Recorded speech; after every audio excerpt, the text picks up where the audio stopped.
샬롬, 인도네시아에서 책 읽어주는 선교사 김혜경 선교사입니다. 엄마 미안해. 난 하나님 딸이야.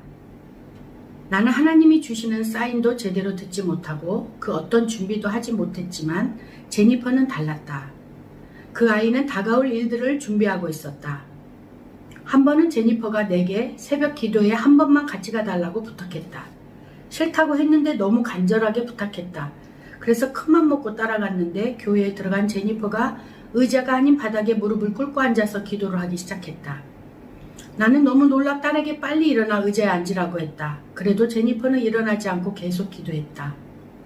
나중에 집에 오면서 무슨 기도를 그렇게 했느냐고 물어봤다. 그랬더니 제니퍼가 하는 말이 엄마를 위해 기도했다는 것이다.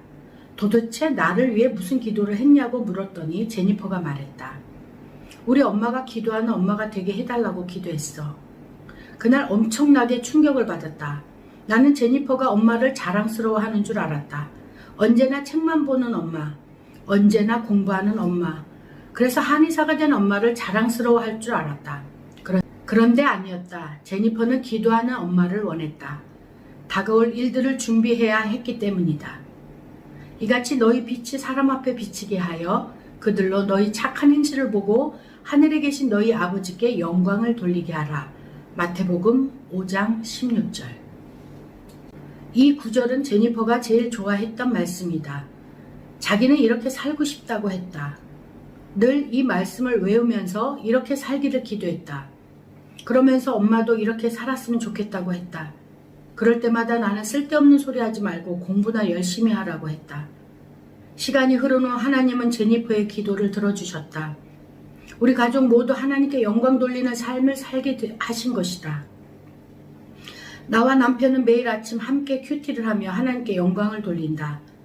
친정엄마는 매일 말씀을 읽으며 가족을 위해 기도하는 기도의 용사가 되어 하나님께 영광을 돌리신다. 그리고 제니스는 제니스대로 힘든 시간들을 잘 이겨내며 하나님께 영광을 돌린다. 나도 이제는 하나님께 영광 돌리는 것이 무엇인지 알게 되었다. 사실 하나님께 영광 돌린다고 하면 뭔가 거룩한 일을 하는 줄만 알았다. 그런데 아니다. 하나님께 영광 돌린다는 것은 감사할 수 없는 상황에서도 주님 때문에 감사하는 것이고 기뻐할 수 없지만 주님 때문에 기뻐하는 것이다. 사랑할 수 없는 사람을 주님 때문에 사랑하고 용서할 수 없는 사람을 주님 때문에 용서하는 것이다. 하나님은 이런 일로 영광 받으시는 분이다. 제니퍼에게 남자친구가 생겼다. 같은 교회 다니면서 알게 되었다고 했다. 두 사람이 함께 있는 모습을 보면 너무나 예뻤다. 두 사람은 주로 교회와 집에서 만났는데 언제나 기도하고 찬양하면서 데이트를 했다. 만난 지 4년이 되던 해 두 사람은 결혼을 약속했다. 그래서 그 집 부모와 우리 부부가 만나기로 했다. 그날은 정말 기뻤다. 그리고 그 기쁨이 계속될 줄 알았다. 그런데 그 일이 있고 얼마 있지 않아 제니퍼가 아프기 시작했다. 제니퍼 몸 안에 암세포가 자라고 있었던 것이다. 의사에게서 제니퍼가 암에 걸렸다는 말을 듣던 날, 그것도 악성 종양의 말기암이니 당장 수술하지 않으면 안 된다는 말을 듣던 날, 나는 거의 실신할 뻔했다. 이런 나를 보면서 주님은 얼마나 안타까우셨을까? 그렇게 돌이키라고, 기도로 준비하라고 말씀하셨는데 돌이키지도 기도도 준비하지 않았던 나를 보며 얼마나 안타까우셨을까? 그날 밤 나는 하나님 앞에 무릎을 꿇을 수밖에 없었다. 하나님께 무조건 딸을 살려달라고 기도했다. 사실 기도를 했다고는 하지만 원망의 울부짖음이었다. 왜 우리 제니퍼처럼 착한 아이를 암에 걸리게 하셨느냐고 따졌다. 나 같은 사람이 암에 걸려야지 왜 천사 같은 제니퍼가 암에 걸려야 하느냐고 따졌다.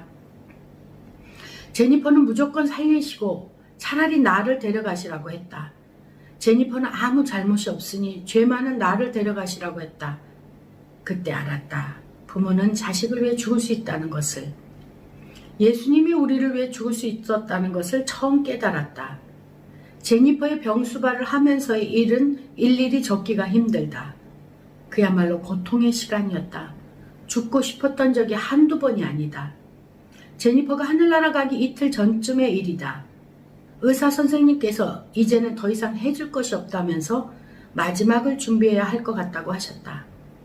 정말 기가 막혔다. 그래서 나는 제니퍼를 붙들고 우리 딸 어떻게, 엄마 딸 어떻게 하면서 울었다. 그때 제니퍼가 했던 말을 잊을 수가 없다. 엄마, 미안해. 난 하나님 딸이야. 나는 그 소리가 어처구니 없고 기가 막혔다. 넌 그 하나님이 그렇게 좋니? 널 이렇게 만든 하나님이 그렇게 좋아? 난 너를 이렇게 만든 하나님이 싫어. 정말 싫어. 넌 누가 뭐래도 내 딸이야. 그 말을 듣는 제니퍼가 얼마나 마음이 아팠을까. 기도하는 엄마가 되게 해달라고 찬바닥에 무릎을 꿇던 딸. 그 딸에게 나는 참 철없는 말만 해줬던 것 같다. 지금 생각해도 제니퍼는 대단한 믿음의 딸이었다. 철없는 엄마였던 나와는 달리 다가올 일들을 준비했던 놀라운 믿음의 딸이었다. 제니퍼가 하늘나라 가기 하루 전에는 이런 일도 있었다. 제니퍼의 소식을 들은 목사님이 달려와 이야기했다. 제니퍼야, 살려만 주시면 뭐든 하겠다고 하나님께 서원해. 선교사가 되라 하시면 선교사가 되고 목사가 되라면 목사가 되겠다고 서원해. 살려만 주시면 하라는 대로 무슨 일이든 다 하겠다고 서원해. 그런데 제니퍼는 끝까지 서원하지 않았다. 목사님이 가시고 왜 서원하지 않았는지 물어봤다. 그때 제니퍼가 말했다. 엄마, 난 그렇게 못해. 그런 식으로 하는 건 하나님의 뜻을 이뤄드리는 게 아니야. 난 그냥 하나님의 뜻을 이뤄드리고 싶어. 그 말을 듣는데 참 기가 막혔다. 잘났다 잘났어. 너는 지금 이 순간에도 그런 말이 나오니? 넌 정말 나빠. 넌 하나님만 중요하니? 난 정말 너에게 아무것도 아니었니? 난 그렇게 못해? 난 무조건 살려달라고 기도할 거야. 하지만 하나님은 제니퍼의 기도를 들어주셨다. 제니퍼는 울고 불고 매달리던 내 손을 놓고 주님 손을 잡으며 떠났기 때문이다. 제니퍼가 가던 날 주님이 오셨다. 이기는 자는 이와 같이 흰옷을 입을 것이요 내가 그 이름을 생명책에서 결코 지우지 아니하고 그 이름을 내 아버지 앞과 그의 천사들 앞에서 시인하리라. 계시록 3장 5절. 제니퍼는 2년간의 투병 끝에 하늘나라에 갔다. 그날 나는 정신을 잃을 정도로 울었다. 이제는 제니퍼를 볼 수 없다는 사실에 사무쳐 울다가 제니퍼의 장례식을 하고 있다는 사실이 기가 막혀 또 울었다. 하지만 지금은 안다. 제니퍼는 주님 손을 잡고 하나님을 따라갔을 것이다. 주님 손을 잡으며 기분이 어땠을까? 제니퍼는 정말 감사했을 것이다. 정말 기뻤을 것이다. 그리고 이 땅에 남을 엄마를 위해 기도했을 것이다. 엄마도 꼭 하나님의 뜻을 이루기를 기도했을 것이다. 주님은 제니퍼에게 흰옷을 입혀주셨을 것이다. 생명책에 제니퍼의 이름을 새겨주셨을 것이다. 또 천사들 앞에서 제니퍼의 이름을 시인해 주셨을 것이다. 제니퍼는 이긴 자가 되었을 것이다. 제니퍼의 장례식 날 정말 많은 사람이 왔다. 사람이 너무 많이 와 앉을 곳도 없었다. 그날 나는 울면서 생각했다. 딸아이의 장례식에는 이렇게 많은 사람이 왔는데 내 장례식에는 누가 올까? 올 사람이 아무도 없을 것 같았다. 평생을 오직 나만 위해 살았는데 누가 내 장례식에 와서 울어줄까 싶었다. 그 생각을 하니 더 기가 막혔다. 살고 싶지 않았다. 차라리 죽는 게 나을 것 같았다. 제니퍼가 없는 세상을 살 자신이 없었다. 왜 나를 먼저 데려가지 않으시냐고 울부짖었다. 그런데 어느 날 울다 지쳐서 쓰러져 누워있는 나에게 주님이 찾아오셨다. 그리고 너무도 작고 은밀히 목소리로 말씀하셨다. 내가 너를 데려가지 않는 이유를 알고 싶니? 내가 너를 데려갔으면 넌 지옥에 갔을 거야. 그래서 너를 데려갈 수가 없었어. 그러면 너는 영원히 제니퍼를 만날 수 없어. 그래서 제니퍼를 먼저 데려온 거야. 그러니까 너도 이제부터 천국에 갈 수 있는 사람으로 살아야 해. 그래야 제니퍼를 만날 수가 있어. 나는 지금도 그날을 잊을 수 없다. 하나님께서 나를 찾아오셨다. 누구보다 나를 잘 아시고 지금껏 지켜보셨던 주님이 직접 찾아오신 것이다. 나의 앉고 일어섬을 아시고 멀리서도 내 생각을 밝히 아시며 내 모든 길과 내가 눕는 것을 살펴보시고 내 모든 행위를 보고 계셨던 하나님이 나를 찾아오셨다. 주께서 내가 앉고 일어섬을 아시고 멀리서도 나의 생각을 밝히 아시오며 나의 모든 길과 내가 눕는 것을 살펴보셨으므로 나의 모든 행위를 익히 아시오니. 시편 139편 2절로 3절. 나도 제니퍼처럼 하나님의 손을 잡을 수밖에 없었다. 하나님은 이런 나를 광야로 데려가셨다. 만나를 줍다. 나도 사막 같은 내 삶에 강을 내고 싶다. 너희는 이전 일을 기억하지 말며 옛날 일을 생각하지 말라. 보라, 내가 새 일을 행하리니 이제 나타날 것이요. 너희가 그것을 알지 못하겠느냐? 반드시 내가 광야의 길을 사막의 강을 내리니. 이사야 43장 18절로 19절. 이 말씀을 보는데 주님이 나한테 말씀하시는 것 같다. 더는 딸의 일을 기억하지 말고 생각하지 말라는 말씀으로 들린다. 제니퍼 생각을 할 때마다 후회되는 일이 너무나 많다. 그때 수술을 안 했어야 하나? 다른 병원을 갔어야 하나? 그 약을 먹였어야 하나? 이 일도 후회가 되고 저 일도 후회가 됐다. 모든 일이 후회됐다. 그런 생각들에 붙들리면 더 힘들고 괴롭다. 모든 게 내 잘못 같아 죽고 싶은 마음까지 든다. 이런 나에게 사탄은 속삭이거리며 나를 정죄하기 시작한다. 너 기도가 부족했잖아. 더 기도해야 해. 그러고 살면 뭐하니? 차라리 그냥 죽어. 죽는 게 나아. 정말 누가 내 귀에다 말하는 것처럼 들릴 때가 있었다. 그래서 이러고 사느니 정말 죽어버릴까 하는 생각을 할 때도 많았다. 나 같은 게 살아서 뭐하나 싶었다. 롯의 아내는 뒤를 돌아보았으므로 소금기둥이 되었더라. 창세기 19장 26절. 롯의 아내도 사탄이 속닥거리는 소리에 속았을지 모른다. 보나마나 그랬을 거다. 사탄은 이렇게 좋은 것들을 다 두고 가냐고 속삭거렸을 것이다. 결국 롯의 아내는 아쉬움에 뒤를 돌아보았다. 그러다 소금기둥이 되었다. 나도 자꾸 옛날 일을 돌아보면 소금기둥이 될 것 같다. 아직도 옛날 일을 돌아보고 예전 일을 기억하며 괴로워하기 때문이다. 그런데 오늘 주님은 너무나 분명하게 말씀하신다. 이제는 예전 일을 기억하지 말고 옛날 일들을 생각하지 말라. 이 상태로는 새 일을 하기가 어렵다. 광야의 길을, 사막의 강을 낼 수가 없다. 솔직히 나도 이제는 이 말씀을 붙잡고 싶다. 이렇게 살 수는 없다. 매일 후회하고 뒤돌아보며 살 수는 없다. 소금기둥이 될 수는 없다. 죽을 수도 없다. 나도 광야 같은 내 삶의 길을 내고 싶다. 나도 사막 같은 내 삶의 강을 내고 싶다. 그런데 자신이 없다. 그래서 오늘 큐티 말씀인 이 말씀을 붙들기로 결심했다. 이것이 내가 사는 길이기 때문이다. 이것이 내가 생명의 길로 인도되는 길이기 때문이다. 오늘도 예전 일을 기억하지 말고 옛날 일을 생각하지 말며 새 일을 행하실 주님만 바라보게 하시니 감사하다. 이르시되 아버지여, 만일 아버지의 뜻이거들 이 잔을 내게서 옮기시옵소서. 그러나 내 원대로 마시옵고 아버지의 원대로 되기를 원하나이다 하시니. 천사가 하늘로부터 예수께 나타나 힘을 더하더라. 예수께서 힘쓰고 애써 더욱 간절히 기도하시니 땀이 땅에 떨어지는 핏방울 같이 되더라. 누가복음 22장 42절에서 44절. 예수님은 잔을 옮겨달라고 기도하셨다. 처한 상황이 그만큼 괴로우셨던 것이다.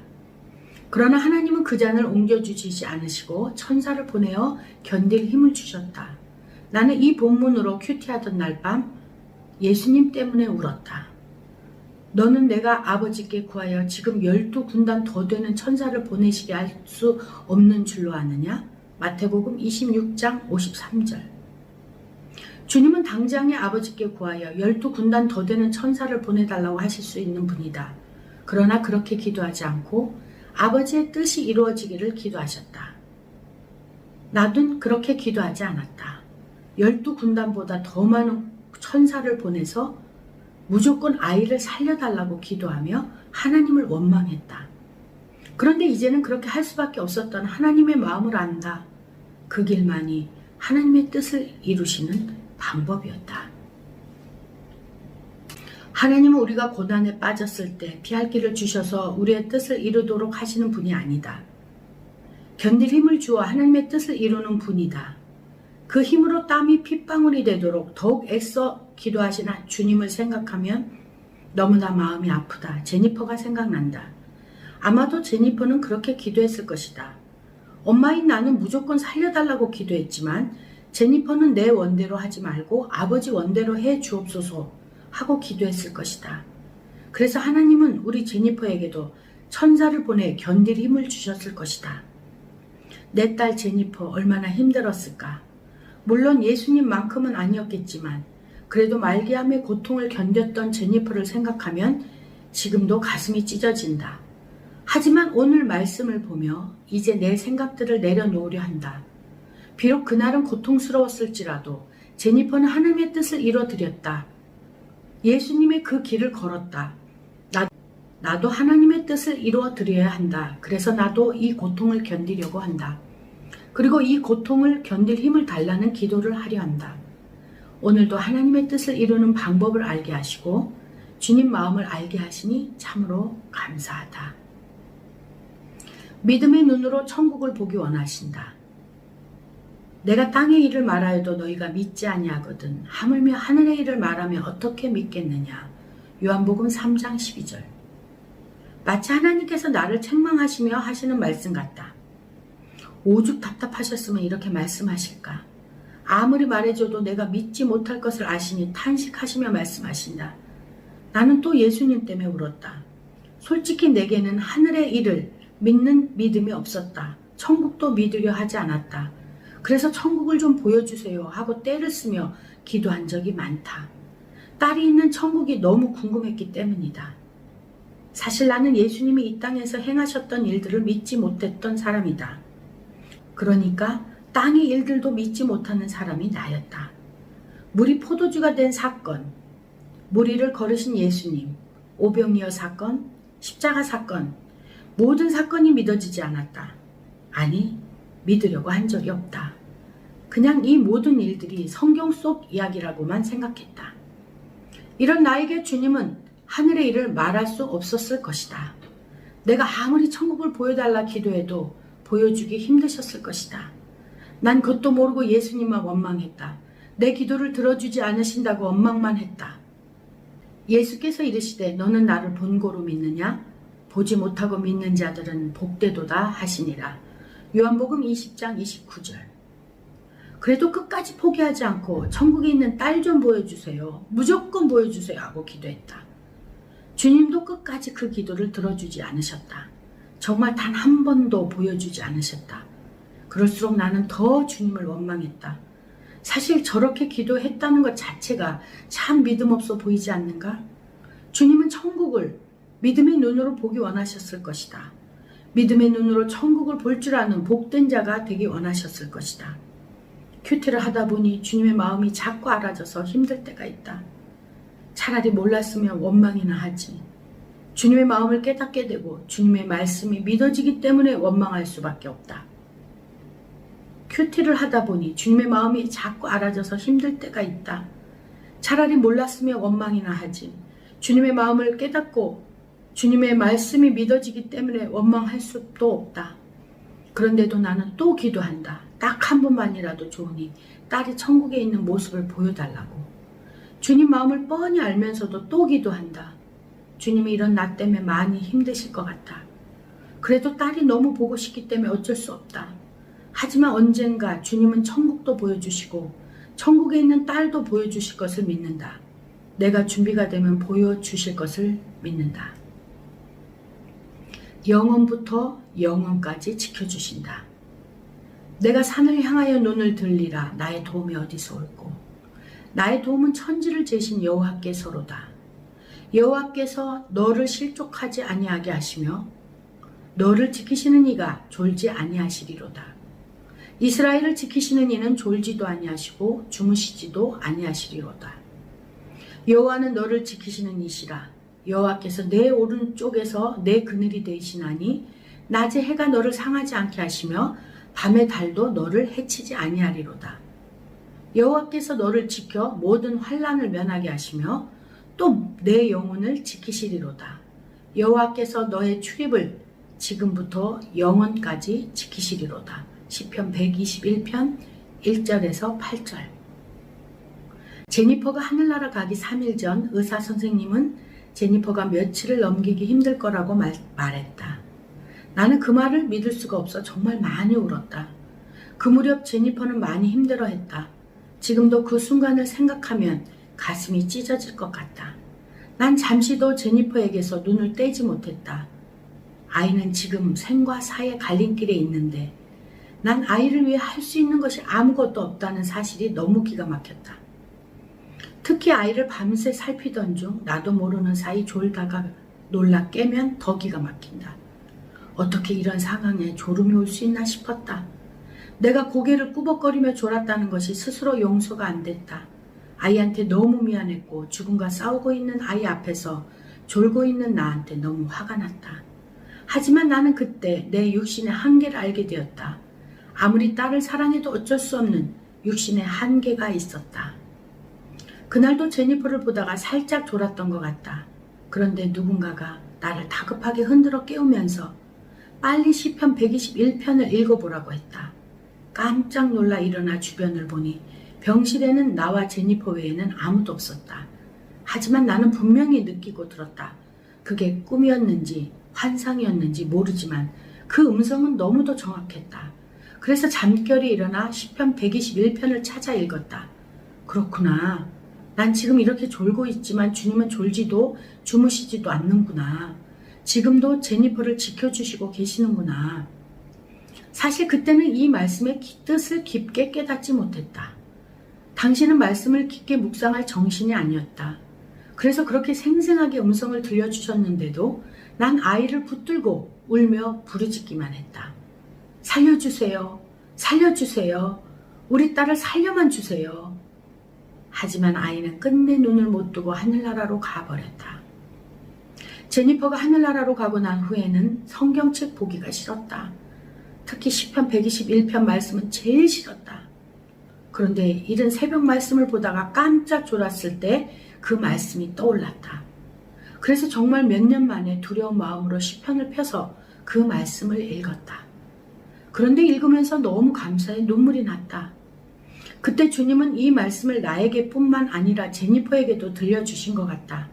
그래서 그날 제니퍼는 주님이 들려주시는 시편 말씀을 들으며 주님 손을 잡은 것 같다. 제니퍼는 졸지도 주무시지도 않고 지켜주시는 주님의 손을 잡고 천국으로 갔다. 제니퍼는 너의 출입을 지금부터 영원까지 지켜주신다는 주님의 말씀을 붙잡았을 것이다. 그러니까 울고 불고 매달리는 엄마 손을 놓고 주님 손을 잡은 것이 아닐까? 그날 우리 제니퍼는 알았을 것이다. 주님이 졸지도 주무시지도 않고 지키신다는 것은 육신이 아니라 영혼이라는 사실을 말이다. 그럼 이제 내 육신은 이곳에서 버리고 내 영혼을 영원히 지켜주신 주님을 따라가자 하고 일어섰을 것이다. 말씀의 비밀이라 이런 것이 아닐까?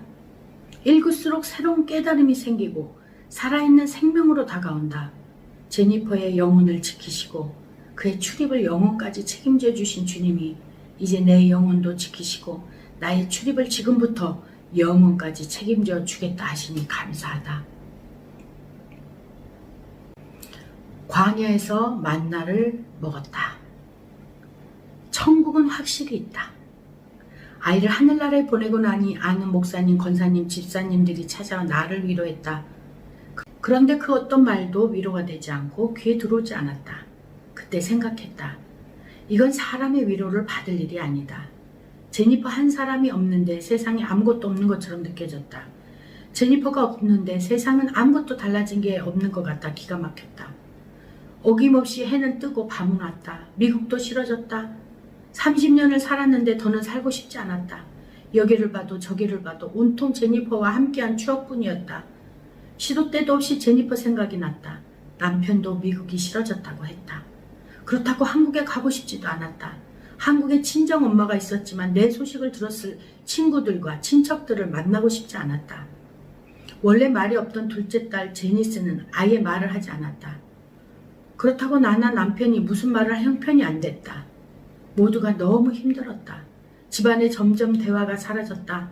나는 나대로 남편은 남편대로 제니스는 제니스대로 각자 자기 방에 혼자 있으면서 나오지 않았다. 같이 살고 있지만 같이 사는 게 아니었다. 한국에 있는 엄마에게 국제 전화가 왔다. 엄마 목소리 들으니 왈칵 눈물이 쏟아졌다. 엄마는 나한테 밥은 잘 먹고 있느냐고 했다.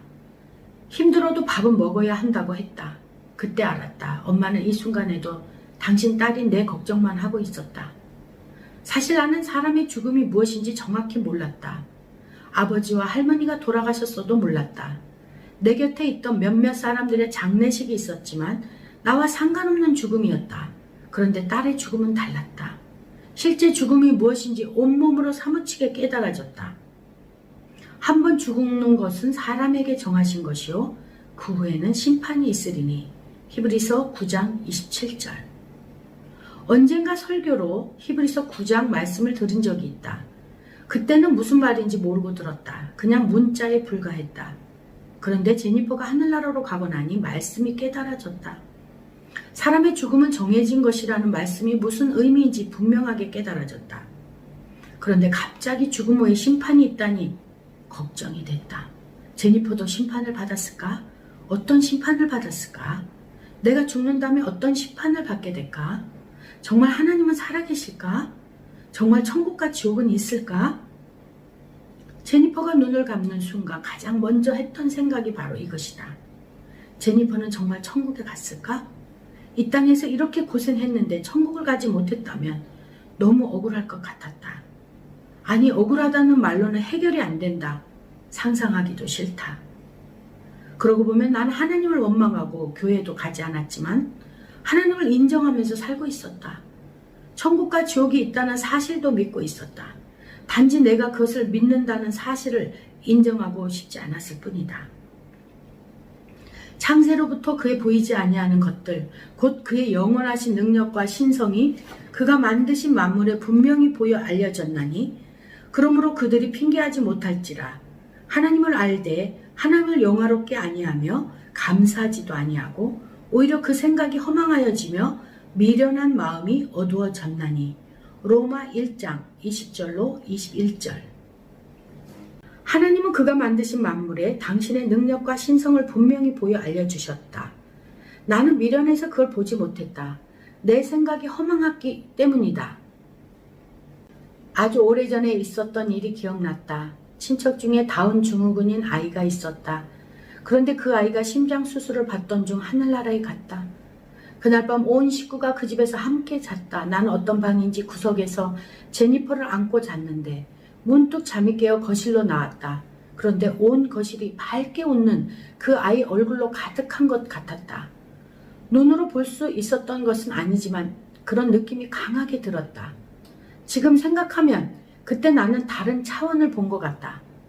비록 눈에 보이지 않았지만 거실에 물이 가득한 느낌? 그 안에 밝게 웃는 아이의 모습이 가득 채워졌던 느낌이 들었기 때문이다. 나는 울고 있던 아이 엄마에게 뛰어가 아이가 천국에 간 것 같아요 라고 말해 주었다. 아이 엄마는 내게 그걸 어떻게 알아? 하고 물어봤다. 나는 거실에 아이의 웃는 얼굴이 가득해요 했다. 아이 엄마는 잠깐 나를 보더니 고마워 했다. 내가 위로의 말을 해준 것 같다고 생각했던 것 같다. 그날 하나님은 내게 천국을 보여주셨던 게 아닌가 생각한다. 분명하게 자기를 나타내 주셨던 것이다. 그런데도 나는 그 사실을 잊었다가 제니퍼가 천국 가고 나서야 비로소 그날 일을 기억했다. 하나님은 언제나 나와 함께 하셨고 나를 지켜보고 계셨다. 나와 우리 가족은 미국 생활을 정리하고 한국으로 돌아왔다. 미국에서도 힘들었지만 한국에서는 더 힘들었다. 믿지 않는 친구들에게 연락이 오는 것도 힘들었고 믿지 않는 친척들 만나는 것도 힘들었다.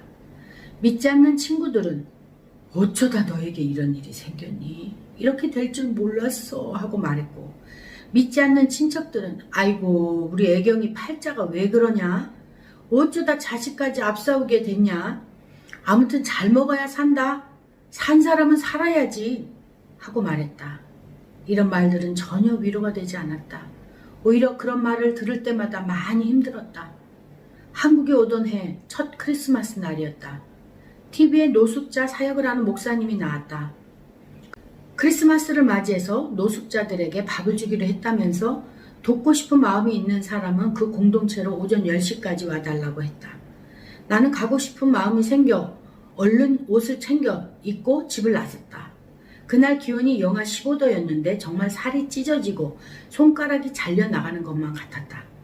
한국 겨울이 그렇게 추운지 몰랐다. 엄마가 못 가게 할까봐 옷을 얇게 입고 나왔더니 더 추웠다. 간신히 지하철역에 내렸는데 도대체 그 공동체가 어디인지 찾을 수가 없었다. 지나가는 사람들에게 물어봐도 다들 모른다고 할 뿐이었다. 그때 웬 여자가 나를 보더니 자기도 그곳에 간다면서 같이 가자고 했다. 너무 고마웠다. 그 공동체 앞은 정말 난리도 아니었다. 살면서 그렇게 많은 노숙자는 처음 보았다. 사람들을 해치고 문 앞까지 가는 것도 쉽지 않아 보였다. 나는 아무래도 포기해야 될 것 같아 동행해준 여자에게 돌아가겠다고 했다. 그랬더니 그 여자는 여기까지 왔는데 그럴 수는 없다면서 씩씩하게 내 손을 잡고 사람들을 해치면서 정문까지 갔다. 그런데 정문에서 관계자들이 우리를 못 들어가게 막았다. 이미 사람들이 너무 많이 와서 더는 일손이 필요 없다고 했다. 그러더니 바로 내 눈앞에서 두꺼운 철문을 탕 하고 닫아버렸다. 이 추운 날 힘들게 왔는데 문전 박대를 당하고 나니 정신이 아득해졌다. 그때 나와 함께 온 여자가 문을 두드리면서 소리를 쳤다. 얼마나 먼 곳에서 왔는데 이렇게 문을 닫으면 어떻게 해요? 그 여자뿐이 아니다. 옆에 있는 노숙자들은 들고 있던 소주병을 던지면서 문을 열라고 아우성이었다. 여기저기서 병 깨지는 소리와 욕짓거리가 들렸다. 그런데 철문 안쪽에는 크리스마스 파티가 시작되었는지 오케스트라의 아름다운 선율로 기쁘다 구주 오셨네가 흘러나오기 시작했다. 그때 나는 천국과 지옥을 떠올렸다. 두꺼운 철문 사이로 문 안쪽은 천국, 문 밖은 지옥이었다. 나는 지옥에 서 있었다. 마치 기름을 준비하지 못해 혼인잔치집에 들어가지 못한 처녀 같았다. 그들이 살아간 사이에 신랑이 오므로 준비하였던 자들은 함께 혼인잔치에 들어가고 문은 닫힌지라. 그 후에 남은 처녀들이 와서 이르되 주여 주여 우리에게 열어주소서. 대답하여 이르되 진실로 너희에게 이르노니 내가 너희를 알지 못하노라 하였느니라. 그런즉 깨어있으라.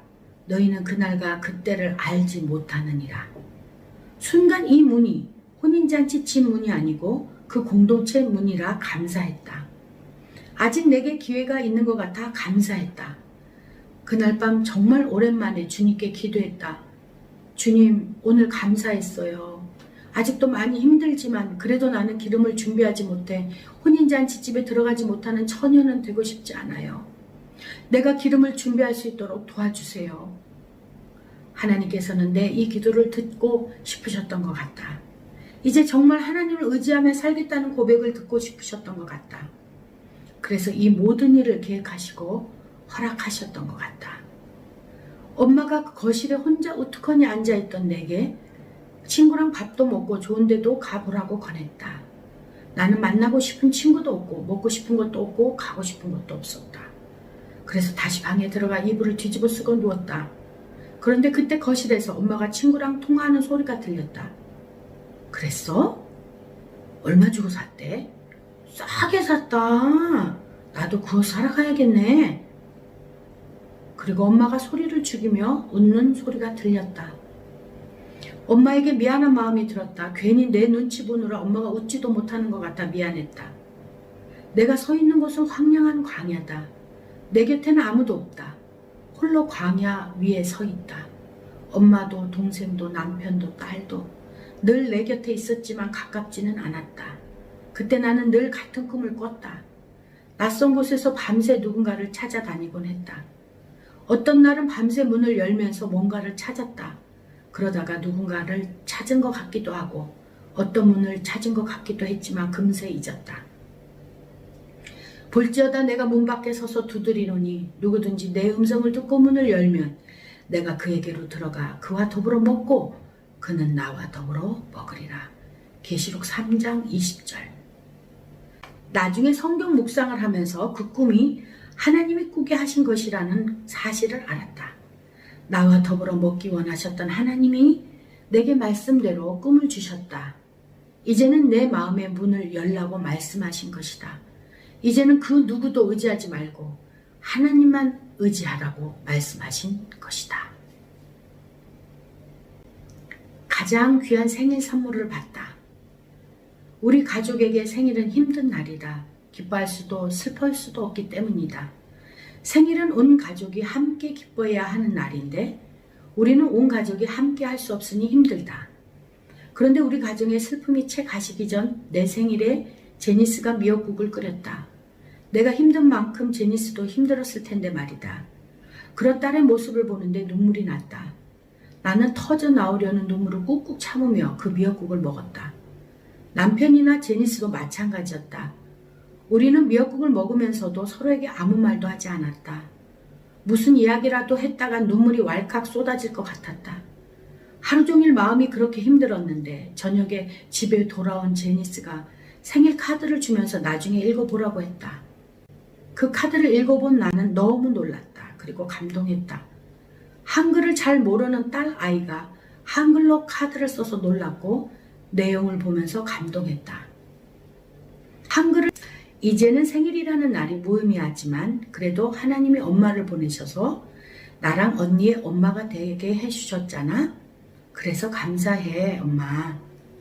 우리가 오늘을 셀리브레이트 하지만 우리의 영의 생일, 세례받던 날이나 성령님을 받아들인 날을 항상 셀리브레이트 하는 삶을 살도록 노력하고 기도하자. 사랑해요. 엄마 딸 제니스 올림. 한글로 무의미하다는 표현을 어떻게 알았을까? 게다가 육신이 태어난 날도 기뻐하고 축복하는 날이지만 영의 생일인 세례받은 날, 주님을 만나고 받아들인 날을 항상 기뻐하고 축하하자는 말을 하다니 정말 큰 감동이었다. 그래서 늦은 밤까지 제니스가 준 카드를 여러 번 읽었다. 믿음 안에 바로 서 있는 제니스가 기특하고 고마웠다. 이런 믿음 좋은 딸을 주신 주님께 감사했다. 언니만큼이나 제니스의 믿음도 너무 귀하고 소중했다. 언니와 모든 것을 함께 했던 제니스다. 언니의 빈자리가 커서 많이 힘들었을 것이다. 그럼에도 제니스는 믿음 안에서 잘 커주고 있었다. 갑자기 하루 종일 힘들어했던 나 자신이 부끄러워서 마음속 깊은 곳에서 감사가 터져 나왔다. 이런 나에게 주님은 고린도후서 6장 10절로 말씀하셨다. 근심하는 자 같으나 항상 기뻐하고 가난한 자 같으나 많은 사람을 부유하게 하고 아무것도 없는 자 같으나 모든 것을 가진 자로다. 고린도후서 6장 10절. 하나님의 자녀로 사는 우리 가족이 이 마음으로 살아야 한다고 말씀하셨다. 나는 기쁜 마음으로 온 가족과 함께 이 말씀을 나눴다. 그러고 보니 주님은 나에게 가장 귀한 생일 선물을 주신 것 같다. 말씀은 내 영혼을 소생시켜준다. 세상에 나를 살리는 말씀보다 더 좋은 선물이 어디 있겠는가? 처음으로 하나님의 아픔 때문에 울었다. 오랜만에 밖에 나갔는데 그새 봄이 와 있었다. 꽁꽁 얼어 죽은 것 같았던 땅에서 삐쭉삐쭉 새싹이 올라와 있었고 말라 비틀어진 것 같았던 가지에 새순이 올라왔다. 생각해보면 미국에서도 꽃이며 나무가 많았지만 그동안은 봄의 싱그러움을 못 느끼고 살았었다. 하나님이 지으신 그 모든 것을 보시기에 심히 좋았더라. 창세기 1장 31절. 봄을 만끽하는데 문득 또 제니퍼 생각이 났다. 지으신 그 모든 것을 보시고 좋았다고 하신 하나님께서 왜 제니퍼는 이 봄을 누리지 못하게 하셨을까? 왜 하나님은 아직 결혼도 해보지 못한, 엄마가 되어보지도 못한 제니퍼를 데려가셨을까? 이런 생각들이 꼬리를 물기 시작하면 눈물이 나고 억울함도 몰려왔다. 왜 우리 제니퍼만? 그런 날은 울다 지쳐 잠이 들었다. 그런데 어느 날 휴대전화 알람 소리에 눈을 떴다. 부활절이라고 친구가 문자 메시지를 보냈다. 병아리가 알을 깨고 나오는 그림이었다. 부활을 알을 깨고 나오는 병아리로 비유한다는 것이 기가 막혔다. 부활은 그게 아니다. 부활은 그야말로 다시 사는 것이다. 그런 생각을 하는 내게 주님이 말씀하셨다. 넌 부활을 안다는 사람이 그러고 있니? 내가 보기에 넌 부활을 아는 사람이 아니다. 부활을 안다면 그렇게 살 수 없어. 세월호 사건이 일어났다. 너무 큰 충격이었다. 이렇게 이런 일이 일어날 수가 있을까? TV에는 멀리 가라앉은 배를 허망하게 바라보는 부모들의 모습이 나왔다. 그 마음이 어떨까 생각했다. 나는 죽어가는 아이를 바라볼 수밖에 없는 엄마의 마음을 안다. 죽어가는 아이 앞에서 아무것도 할 수 없는 엄마의 절망을 안다. 그리고 죽어가는 아이 앞에서 흘리는 엄마의 눈물을 안다. 나 역시 그들과 같은 눈물을 셀 수 없이 흘렸기 때문이다. 나는 거의 하루 종일 TV를 틀어놓고 그 아이들의 영혼을 위해 기도했다. 하나님은 그때 했던 내 기도를 들으셨던 것 같다. 어느 날 문득 하나님이 그 영혼들을 책임지셨다는 마음이 들었다. 3월 14일은 제니퍼의 생일이다. 아무리 생각을 안 하려 해도 이런 날은 제니퍼 생각이 많이 난다. 엄마로서 너무 미안하고 보고 싶다. 그래서 또 눈물이 난다. 그래서 무릎을 꿇었다. 주님, 저 정말 제니퍼가 보고 싶어요. 너무 보고 싶어요. 이제 화 안 낼게요. 따지지도 않을게요. 꿈에라도 좋으니 우리 제니퍼 얼굴 한 번만 보게 해주세요. 그때 주님의 음성이 들리는 것 같았다. 딸아, 너는 죽어가는 아이를 위해 기도해 본 적 있지? 죽어가는 아이를 바라보는 부모의 마음을 알잖아? 그런데 지금 세상에는 많은 내 자녀가 죽어가고 있어. 죽어가는 내 자녀를 위해 내 마음으로 기도해 줄 수 있겠니? 난 한 번도 그런 생각을 해본 적이 없다. 다만 그동안 내가 죽어가는 아이를 바라보며 가졌던 마음이 하나님의 마음이었다는 사실이 기가 막혔다. 그제야 이 땅에 죽어가는 영혼들을 바라보시는 하나님의 마음이 무엇인지 알 것 같았다. 그날 난 처음으로 내 아픔 때문이 아니라 하나님의 아픔 때문에 울었다.